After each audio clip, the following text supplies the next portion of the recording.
E em decisão recente, o TSE determinou que empresas que administram redes sociais como Instagram, Facebook e YouTube suspendam os repasses de dinheiro às páginas bolsonaristas investigadas por disseminar fake news.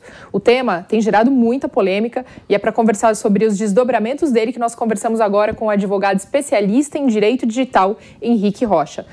Bom dia, doutor. Seja bem-vindo ao Jornal da Manhã, segunda edição. O senhor acredita que essa determinação ela pode comprometer a democratização das opiniões nas redes sociais? Bom dia, Mariana. Bom dia, Marcelo. Bom dia aos telespectadores e ouvintes que nos acompanham. Primeiro, agradecer o convite da Jovem Pan de colaborar nesse assunto, talvez é o assunto do momento, né? Estava acompanhando a matéria de vocês, então já temos novas notícias em Brasília. Respondendo a sua pergunta, eu acredito que não. Mariana, eu acredito que não.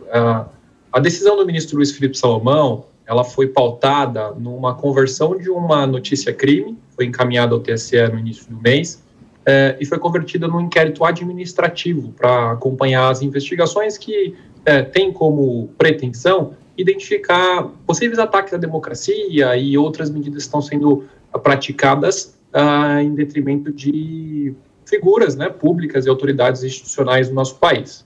A decisão do ministro Luiz Felipe Salomão, que é o responsável pela condução do inquérito, ela foi muito bem construída, eu diria. Não vou nem entrar no mérito se é correto ou não o diálogo e o discurso de quem está apresentando a opinião A ou a opinião B. Mas no contexto do inquérito, de novo, com uma medida cautelar que pode ser revisitada no decorrer das investigações, o ministro determinou que a monetização seja suspensa e os valores apresentados, eventualmente a serem adimplidos, sejam depositados em uma conta do juízo, e, em segundo momento, que as próprias plataformas apresentem em até 20 dias o relatório de pagamentos, de monetização dos valores que vão ser depositados e a regra de levantamento de montante financeiro que esses canais recebem. Então, eu entendo o anseio de quem defende determinado posicionamento, algumas outras figuras públicas já sinalizaram que, olha, isso aqui é uma censura, não pode acontecer, mas nesse caso a decisão foi pautada dentro de um inquérito administrativo oficial ali pelo ministro Luiz Felipe Salomão, dentro de uma regra procedimental, as partes poderão apresentar informações, as plataformas vão ser convidadas, segundo relatado, para uma reunião, uma audiência que vai ocorrer junto com a Polícia Federal e com o próprio ministro, para indicar esses pontos. E, naturalmente, as pessoas que estão sendo investigadas, elas, em algum momento, terão a representação de advogado, regra essa que deve ser respeitada, para que possam apresentar os seus pontos. Então, eu diria que causa um certo, uma apreensão, uma alegação de possível ofensa aí à liberdade de expressão, mas nesse caso em específico, me parece que a decisão está sendo muito bem construída a fim de afastar essa pretensão aí de censura desmedida ou sem nenhum tipo de controle e limitação, tá, Marina? E quem irá participar conosco também desse debate aqui é a deputada federal e líder do PSL na Câmara, Alê Silva. Deputada, obrigado por participar do Jornal da Manhã, segunda edição. Como é que a senhora avalia essa decisão aí de restrição da monetização a esses canais?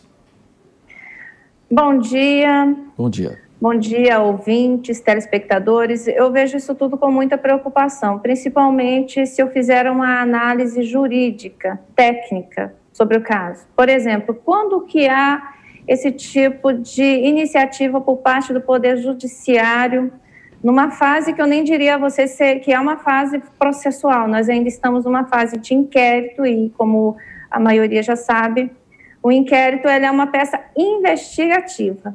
Então, quando há uma medida, uma liminar deferida, é com base no periculum in mora e no fumus bon iuris, Fumaça do bom direito, o periculum in mora é o perigo pela demora.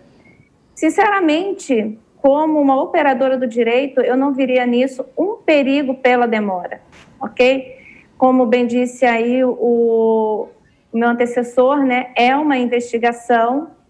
E o que mais também nos preocupa, porque é uma investigação onde nós temos querelante, querelado, investigador, julgador, tudo condicionado numa única pessoa. Isso sim é um ataque à nossa democracia. Claro e evidente que é, sim, uma restrição ao nosso direito de liberdade, a nossa liberdade de opinião. Lembrando que ataque à democracia, o que é a democracia? Porque a democracia, pela filosofia do direito, é a soberania popular expressa pela vontade da maioria. E isso é exercido pela sua liberdade de falar, de opinar, de dizer o que pensa.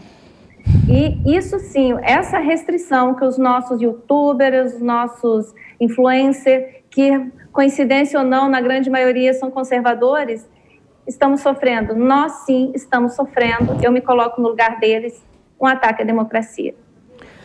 Doutor, existe uma ressalva, né, que diz respeito àquelas páginas e perfis que tratam do cenário político, né? Eu gostaria que o senhor explicasse um pouco mais sobre a decisão nesse quesito dessas páginas e perfis. Sim, Mariana, isso é importante a gente pontuar, né? Só um destaque anterior. Este procedimento que nasceu dessa decisão do ministro Luiz Felipe Salomão, ele difere do outro procedimento que foi instaurado lá atrás, e está sendo conduzido pelo ministro Alexandre de Moraes. Só fazer um recorte, que são situações distintas, tá? Nesse procedimento houve uma notícia de fato, uma notícia de crime que foi convertida. Então, um recorte temporal aqui de assunto. No que se refere às contas em si, naturalmente, quando você defende um determinado posicionamento, né, a deputada mencionou, olha, são conservadores, eu acredito que existe a necessidade de haver esse espaço de fala e esse diálogo. Agora, de novo, agarrando-me à decisão do ministro Luiz Felipe Salomão, ele justifica, por uma série de fatores, que aquelas condutas, né, questionando o posicionamento com relação às urnas, né, incentivando determinadas medidas que podem colocar em xeque, até, de certa forma, a segurança do pleito eleitoral do próximo ano e tudo mais, essa decisão voltada para estas contas em específico tem, pelo menos neste momento, como bem apontou a deputada, num procedimento de investigação, cautelarmente, a intenção de evitar que haja um desdobrar de algo que possa ser configurado como ilícito. De novo, sempre que você decide, né, algum tipo de medida envolvendo o ambiente digital, né, as plataformas, né, um ambiente ainda mais acalorado como é o que nós temos passando, chama a atenção e essas decisões podem ser até deturpadas a determinado ponto de vista. O que eu acho que talvez possa ser mais importante nesse momento é pautar nos fatos que foram apresentados pelo ministro, né? Primeiro, a suspensão temporária, esses valores vão ser depositados em uma conta e ao final do procedimento vão ser devolvidos a quem de direito, se for o caso. Segundo ponto, né, o juízo determinou que as próprias plataformas evitem que algoritmos de recomendação sejam automaticamente executados, né, que é um dos conteúdos da decisão, a fim de evitar uma propagação quase que artificial de eventuais conteúdos que estão sendo objeto de investigação. Um terceiro aspecto, como eu mencionei, é que as plataformas deverão colaborar, indicar, olha, de onde vem essa atividade? É uma atividade orgânica ou é artificial? Existe algum tipo de incentivo por trás disso ou é natural? Isso é bom até para as pessoas que estão sendo investigadas. Porque se de fato toda essa operação for orgânica, forem usuários legítimos, né, como a própria deputada mencionou, olha, a população ali que apoia esse tipo de posicionamento é ótimo até para eles, porque no final das contas você comprova que não existe nenhuma artificialidade dentro dessas contas. Então, essas são as decisões que foram apresentadas. Eu rogo que a gente tenha uma decisão célere, né, o ministro pediu a apresentação em 20 dias de informações pelas plataformas, e eu acredito que a gente deva ter uma atenção especial do Tribunal Superior Eleitoral para, assim que possível, tendo condições de decidir, possamos aí chegar a um ponto final nessa investigação com as medidas que sejam cabíveis, seja a liberação das contas para que eles possam atuar da forma que lhes compete, né, desses agentes, esses players, seja para o caso de eventualmente ser identificado algum tipo de conduta, fraude, qualquer outro tipo de ilícito, sejam suprimidos, e aí só a plataforma, né, ou as plataformas garantam que a gente tenha acesso a conteúdo legítimo, né, ético, moral, eventualmente, independente se seja conservador ou progressista, que esse conteúdo seja um conteúdo, vamos dizer, higienizado, né, livre de artificialidades que podem comprometer até a credibilidade dessas pessoas que estão sendo investigadas. Certo. Agora, deputada Ale Silva, quem que vai regular isso, né? O que é liberdade de expressão, o que é fake news, o que pode ser tirado? Como é que a senhora avalia uma saída, de fato, para não haver a restrição, como a senhora considerou, então, aí um ataque à democracia? Pois então, nenhuma verdade é infalível. Isso é uma primeira tese que a gente estuda em filosofia, em ética e moral. Nenhuma verdade é infalível. Tanto que nos primórdios tempos, lá atrás, né, alguns séculos, muita coisa que era tida como verdade, hoje nós já temos como falácia. O que seria a solução? Olha, nós temos um Congresso Nacional. Nós temos deputados federais e temos senadores que foram eleitos pelo povo e que têm a obrigação de expressar a vontade da maioria.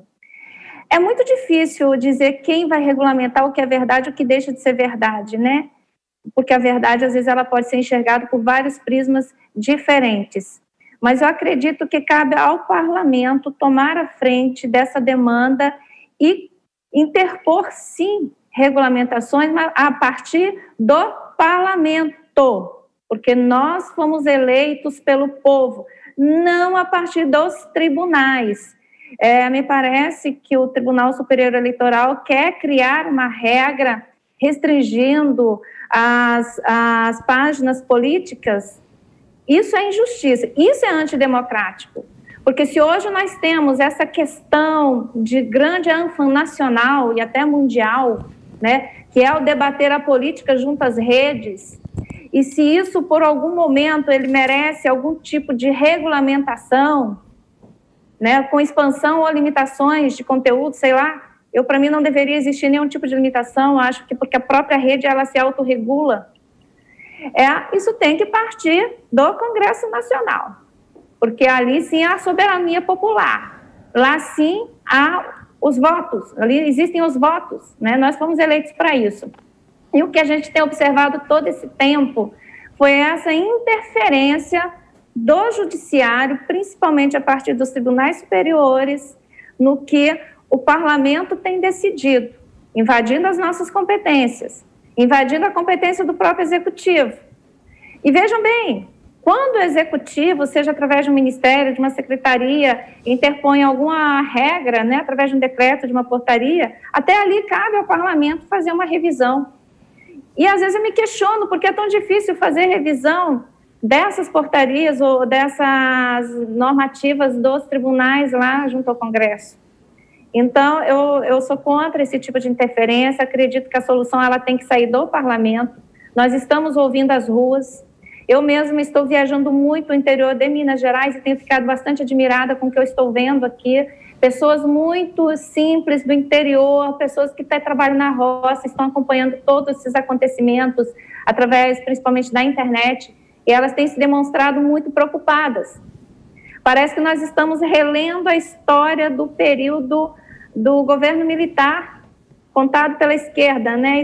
Essa história contada pela esquerda. Daqui a pouco nós vamos ser chamados de subversivos, vários de nós já foram exilados, e o que mais há de vir pela frente? Então, a liberdade de expressão, de opinião é fundamental para que a democracia, para que a nossa soberania nacional seja exercida. Certo. E a gente... Pois não? Muito obrigada, deputada Ale Silva, vice-líder do PSL na Câmara, e Henrique Rocha, advogado e especialista em direito digital. Muito obrigada.